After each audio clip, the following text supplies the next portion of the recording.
สบายดีนี่คือแบบโคดที่คอยสร้างขึ้นมาเนาะฉะนั้น คือแอปจำลองที่คอยเฮ็ดเนาะก็คือการแลกเปลี่ยนเนาะการแลกเปลี่ยนนี่ระบบการแลกเปลี่ยนเงินจะมาในไวๆนี้เนาะแต่การโอนเงินเนาะเราจะเลือกเลยเนาะสมมุติเนาะคอยเฮ็ด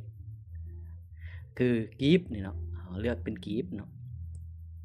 เราโอนปุ๊บนี่เรากดโอนเนาะหรือเราจะเลือกโอนเงินกีบเงินดอลลาร์ก็ได้เนาะนี่เห็นบ่นี่บาทหยวนเนาะข้อดีเนาะนี่คือแอป IT Pass แบงก์ลาวก็คือธนาคารกำลังจะมาในไวๆนี้เนาะแต่ก่อนจะมาได้ก็เราก็ต้อง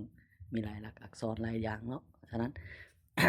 ขอบใจหลายๆที่แบบประสบการณ์ใหม่ที่ข้าพเจ้ากำลังจำลองให้ทุกคนได้เบิ่งได้เห็นนำกันเนาะการสร้างขึ้นมามีปอนจำนวนเงินเนาะแล้วก็สกุลเงินเนาะที่ว่าจะมีเนาะก็คือมันมีอยู่4สกุลเนาะบ่ว่าจะเป็นกีบดอลลาร์แล้วก็บาทไทยแล้วก็เงินหยวนเนาะเงินจีน ฉะนั้นคลิปนี้ก็บ่มีหยังหลายเนาะสั้นๆนี่เนาะฟังก์ชันตัวนี้ก็คือโอนเงินผ่านที่ Fast Bank ลาวเบอร์เนาะขั้นตอนที่การโอนเนาะก็คือเบอร์โทรศัพท์ผู้รับเนาะแล้วก็จำนวนเงินเนาะเบอร์ผู้รับแล้วก็จำนวนเงินแล้วก็สกุลเงินที่เราเลือกจะ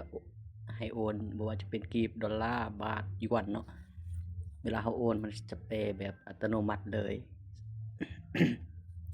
ฉะนั้นข้อดีมีหลายอย่างเนาะฉะนั้น